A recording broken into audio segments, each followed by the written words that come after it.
This episode of Principal Center Radio is brought to you by the Project-Based Learning Network. Dr. Amy Bader, the director, is a professional curriculum writer and the leading expert on standards-based PBL. She trains teachers how to write high-quality PBL units in the Project-Based Learning Curriculum Developer Certification Program, and she teaches leaders how to implement successful PBL initiatives in the Project-Based Learning Instructional Leader Program. Learn more at principalcenter.com/PBL. Welcome to Principal Center Radio, helping you build capacity for instructional leadership. Here's your host, Director of the Principal Center, Dr. Justin Bader.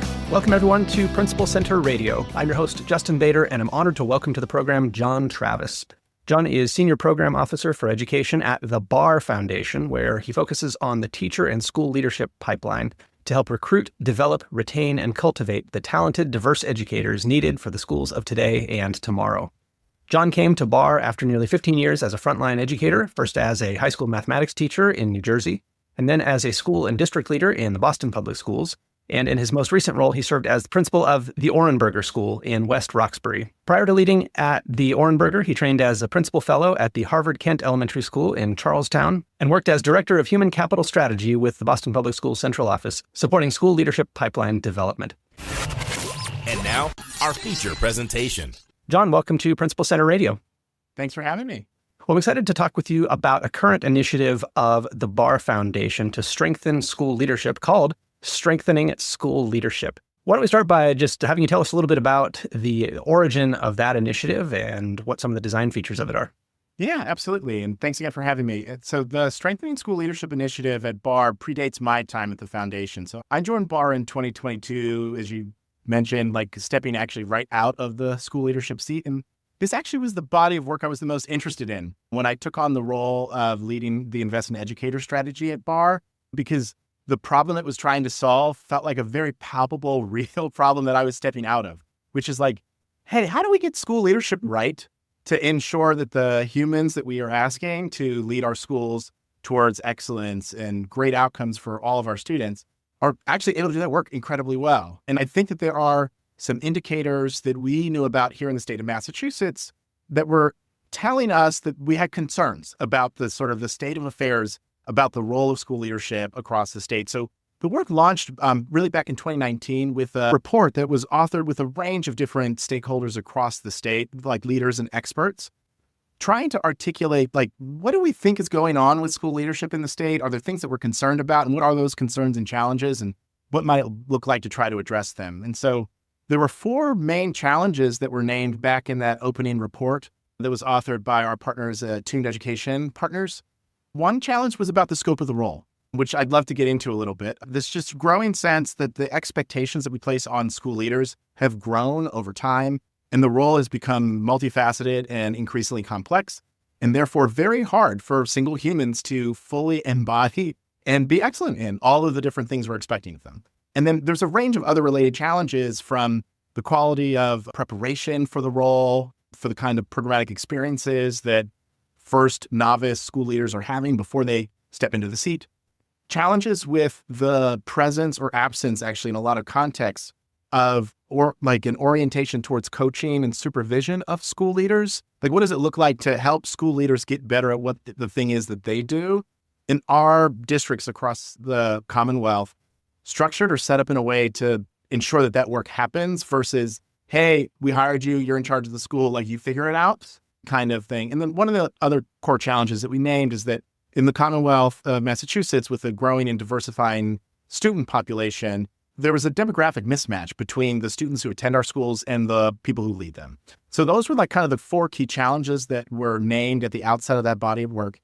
And really, it was an opportunity we did through open request for proposals process back in 2019 for districts that were interested in trying to say, what does it look like for us in our state to tackle these challenges? And so here we are in 2025 with a lot of ambitious work that has happened in the districts that launched it. And from the learning, we have been doing some work to expand that body of work I'd be happy to talk a little bit more about. But at a high level, that's sort of where the genesis of this effort was, and happy to get into some of the details. Let's talk about the districts and what they were looking for, because certainly on an individual level, we can all agree, our listeners are nodding along, that this job is hard and it seems to be getting broader. The scope of responsibility seems to be growing. every year. So certainly we recognize that challenge. And when the districts submitted their proposals, what were they hoping to accomplish? So I think that has shifted and changed over time. And so there's what the Strengthening School Leadership Initiative started as way back in 2019, how it has evolved in the work with those districts. If 2019 is ringing bells for any of our listeners out there in schools and were in work then, we went through some stuff since 2019, a global pandemic, for instance, the implications of which are still being felt in schools to this day. So the work has evolved. And I think when a lot of the districts originally set out, it really was this vision of like, how do we ensure we have a really strong cadre and pipeline of leaders? How do we identify them, prepare them, put them in place, and then once they are, ensure that they thrive? And how do we do that not only on our own as a district, but potentially by leveraging expert partners, like organizations, outside organizations that have expertise in developing, training, supporting school leaders to basically come alongside our districts and help us think differently about how we have our work structured, set up, and designed. And so I would say that the work has evolved over time. I think that there was a time when the problem we thought we were trying to solve was ensuring we have a great leader in every school. It's like, let's just get the preparation part right. And then we got great prepared school leaders in every single school, and then we'll be okay. But the challenge is, and I have like prior personal experiences with this, is that that's not enough. But it's not enough to just hire a bunch of great people. How do you ensure that the systems and structures that a district has enables the people who are in those seats to do their job as effectively as possible?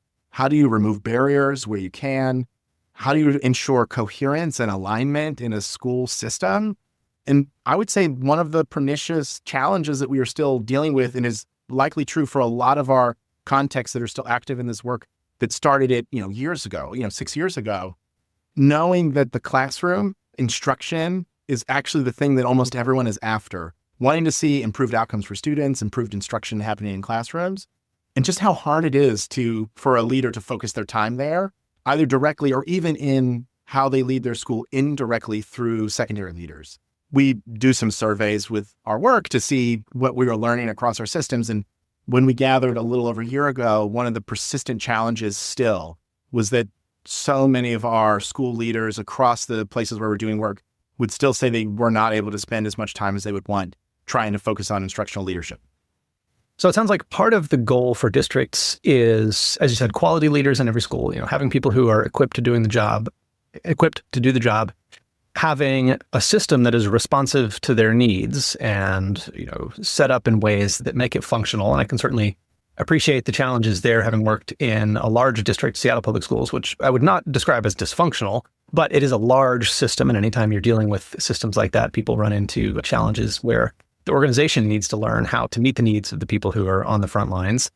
And then it also strikes me that there are just changing issues in society. As you said, the role gets bigger.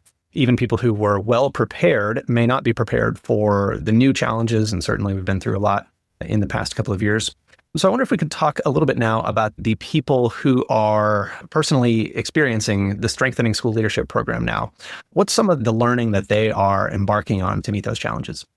Yeah, and I think the way I would say it too is that the Strengthening School Leadership, we use the nomenclature like an initiative and not so much a program, because, program sort of implies like there's a really codified and set way of doing a thing in all places in the same way, which is great. Actually, it's really important to have really high quality programs, but that's not what this initiative is. I would really say that it's basically a change initiative for districts.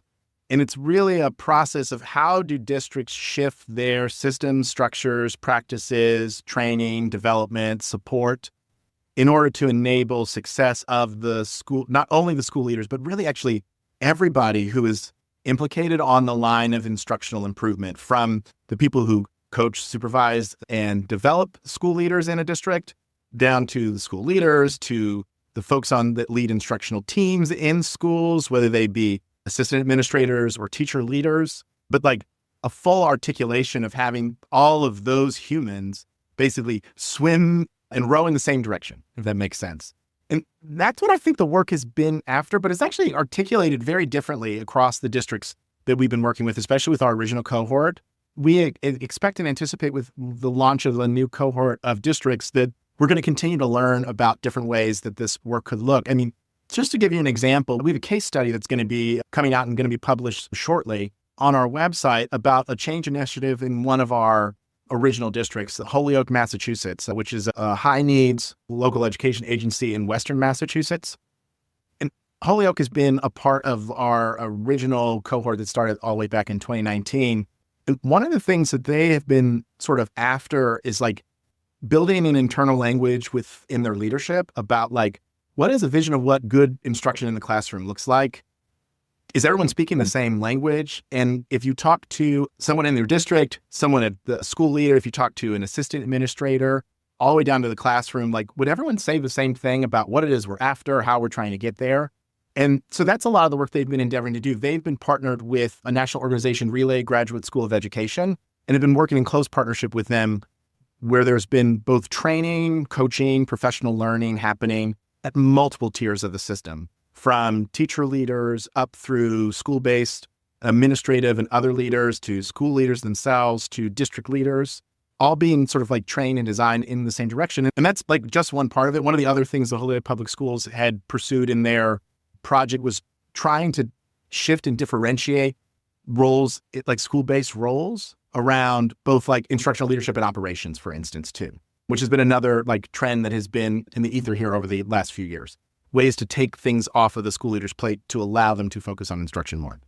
Yeah, let's talk about that kind of distributed leadership or ways of thinking about different distributions of the work that traditionally is assigned to the principal. And of course, in your schools, you might have assistant principals and you might have deans and people in roles like that. What are some of the more interesting and perhaps novel approaches that people are taking? I'm thinking about the School Administration Manager Project, which I studied quite a bit years ago, that attempted to take administrative tasks, the kind of day-to-day stuff, fills up a principal's day and, have someone else to take a lot of that on. Tell us a little bit about what you've seen in that department. Yeah. And I think there's been a lot of different sort of approaches to it. I actually think one of the most novel approaches within our original cohort of districts that started back in 2019 was actually the work that happened really close to Holyoke, next door in Springfield, Massachusetts, within the Empowerment Zone, one of our other grantees. They actually created something that they called the Equitable Pathways to Leadership Program. And this was basically, whereas a lot of our other LEAs pursued work that was like very like whole district focused, if that makes sense, like infrastructure building sort of work. This work was like very locally focused on the school in trying to like coach up, support, and develop basically a team of people alongside the school leader to drive shifts in instructional change and practice. So you might have assistant administrators, teachers, and like sort of cross-functional roles that all do common professional learning together, all get coached individually, separately, and all are working towards a school improvement goal that is they're pursuing basically data inquiry cycles of improvement related to. And so that's been one of those, and again, in a lot of ways, it's been a capacity building kind of orientation to the way people have engaged in the work. But I will say that like there remain challenges. Like I wish I could stand here and say that like from the work we've already done since 2019 that we've like figured things out or we know exactly what it is. We actually are trying to pursue even more rigorously. When we launched the work originally, we did not launch the initiative alongside a research and evaluation partner. So we've been doing a lot of retrospective sort of codification of learning for work that's happened. But because we think that there have been these sort of nuggets of bright spots and things that our districts in particular have been really proud of and excited about this work, now as we launch our new districts with our 2025 cohort, we are launching alongside a research and evaluation partner in MDRC out of New York City, so that basically I could give you an even better answer than I'm able to now about some of the like unique in particulars, because the truth is the way the work has looked over time really has morphed and evolved. And I think we at the foundation, we remain incredibly close to it. But even still, one of our core values is to act with humility. I'm nervous that I would tell you I think that we have figured something out, because I'm not sure that we have. I think we are on the process to trying to get there, though. I wonder if, without giving away too many secrets, you could give us some insight into the difference between a successful applicant and an unsuccessful applicant, because surely districts everywhere are saying, give us money. If you have money, we'd like to have it. What is a good sign to you? What are some green flags that a district is actually poised to give you a good educational return on an investment like that? Yeah, and that's a great question. So thanks for asking it. It's the kind of work that keeps me up at night is how do we make our decisions really well as a foundation? I think the thing we were mostly looking for as a group, because we went through an application process and we had a pretty rigorous internal process. So even though I'm the one leading the project, literally every member of the education program team at our foundation participated. We received 16 applications basically for what wound up being 5 districts that we were able to move forward with. And a lot of, I think, what we were looking for was evidence of some of the enabling conditions we think are necessary for great work to happen with a philanthropic partner. One of Barr's core values is to invest in leaders. So leadership is top among them.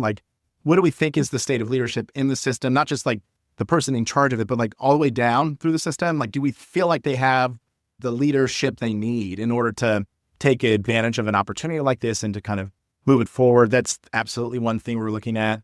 Resonance and consonance with Barr's core values as another key indicator that we were sort of looking for. Readiness to do this kind of work. One of the challenges we were also kind of navigating, and we sort of anticipated this with the presence of a lot of ARP, ESSER resources that districts had, that over the last few years, some districts may have done similar kinds of work already themselves. And with those funds sort of waning, they might have just wanted to come to us just to say, hey, we got a good thing here. Can you just give us some money so we can kind of keep doing that thing? So one of the hardest things to sort of look for is how ready is a school system to get honest with themselves about their current practice and really interested in change. And that's a really tough thing to assess, the willingness and readiness for change.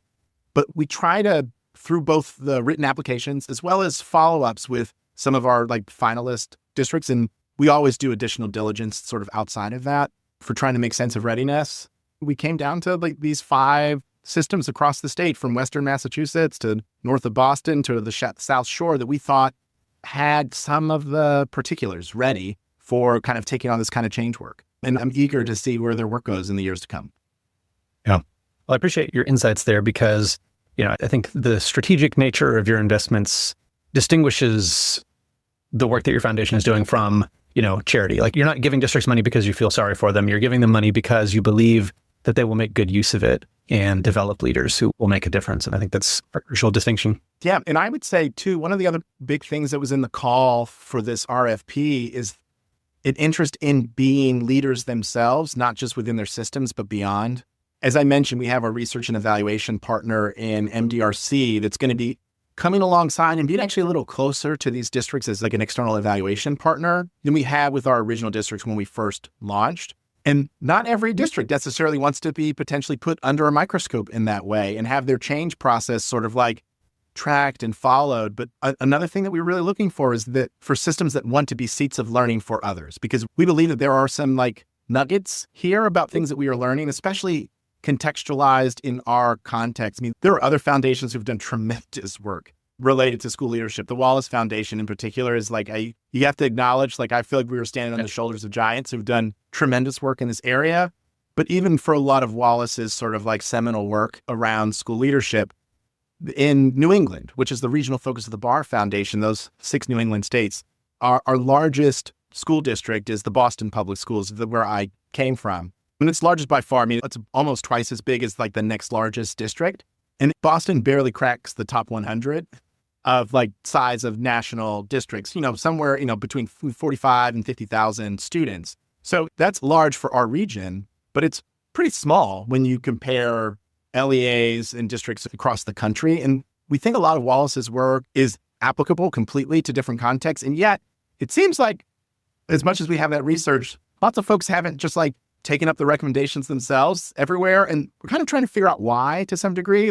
If there are things that we think we know works around school leadership, why isn't it happening at scale elsewhere? And we actually do think that there is a scale challenge for what does it look like to do that work at a system level when you go from a district that is 100,000 to a district that is 8,000 students, and where the number of people and how many hats different staff are wearing just looks really different at both the district and the school level, because that's what districts in our region look like. We're really curious to learn more about what it looks like for them to undergo these kinds of changes and transformations.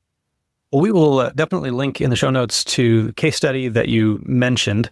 I wonder if you have any advice for a district that maybe is not in your region, does not necessarily have the opportunity to benefit directly from your foundation's work. If you had a couple of takeaways or a couple of words of wisdom for a district that wants to engage in this work, but maybe is smaller, or maybe the influence of one particular leader is limited, what would be some of your top recommendations based on lessons learned from your work at the Barr Foundation? Yeah, so I mentioned standing on shoulders. If you're a district leader and you're not familiar with the Wallace Foundation's work around principal pipelines, please go and read. Their website is pretty easily Googleable. I cited it often in my graduate school capstone as I was doing work related to school leadership pipelines in the Boston Public Schools. So I think they are a tremendous resource and have a tremendous number of recommendations. So I would not claim that the Barr Foundation is like the best place for you to go. There are other people who know way more about lots of this work. There are sort of two things. One is, we think there's something unique and special and important about the role of an external partner that has expertise in the development of instructional leadership, school leadership, beyond just what an LEA is able to do on its own. And while it can seem like these kinds of things might be cost prohibitive, some of the costs associated with it are, at least in our region, look like the annual cost of like one or two positions maybe across your entire district, in order to pay for this kind of partnership. So I actually don't think that like what we are doing with these districts is out of reach for almost any LEA to take a step to try to like find an external partner and think really critically about how you might engage with them. But some of the things I think that really are important. One, if you really are after transformational change, it takes time. It takes a lot of time. If we are learning anything, it takes years sometimes for you to see all the fruits of that body of work. So we are trying to think about, are there ways to accelerate that? Can we learn about that? Like, these are things that we were after with the new cohort. And then, I wish I could hand something that was like even more turnkey than this kind of statement. But one of the questions that I've come to system leaders with and did again in this process is just asking them, hey, can you articulate the infrastructure for instructional improvement in your district? Like, imagine a single classroom somewhere in your school district. And imagine it way better, the teaching and learning way better a year from now. How do you think that would happen? What's your theory of change as a district around how that would happen? I think, unfortunately, in a lot of districts, that's a very hard thing for district leaders at scale to clearly articulate. They might be able to talk about roles. They might be able to talk about systems or like, hey, that's what this role does, et cetera. But like really being able to articulate like, we as a district do this and schools do this and teachers do this, and therefore being able to like think through that. And then once you have it clear what that infrastructure is, being able to ask yourself, is it working everywhere? Or are there assumptions that we have about what we think would happen when you talk about the implementation of high quality instructional materials, for instance, which has been all the rage across the country? Super important work. I'm broadly supportive of any initiative that's trying to put great kinds of like tasks in front of kids. But like, what does it take to help a classroom teacher who hasn't accessed this kind of curriculum before go from being unsure about it to like really confident in like driving it and driving great outcomes for the kids in their classroom? Like, how are you doing that thing? I think it's not as simple as we bought the curriculum, right? Like, and I think most people know that, or like we bought the curriculum and we trained the teachers. Like, those are great. I'm not saying you shouldn't do those things, but like, being really clear about where it's working, because we have found that the more you can get clear, the more you can sort of pressure test what's maybe not working and then make adjustments. So again, if you have a district instructional leadership team and that is not a question you have an answer for, like, I'd encourage you, like, put it on the agenda and start talking about it, because most likely any conversation that's really trying to get to the experience that students are having in classrooms every day, you're close to the instructional core, like what Richard Elmore would talk about. And I think you're more likely to drive the kind of outcomes for kids that they deserve. John Travis, thank you so much for joining me on Principal Center Radio. It's been a pleasure. It's been a pleasure, Justin. Thanks so much for the time. Thanks for listening to Principal Center Radio. For more great episodes, subscribe on our website at principalcenter.com/radio.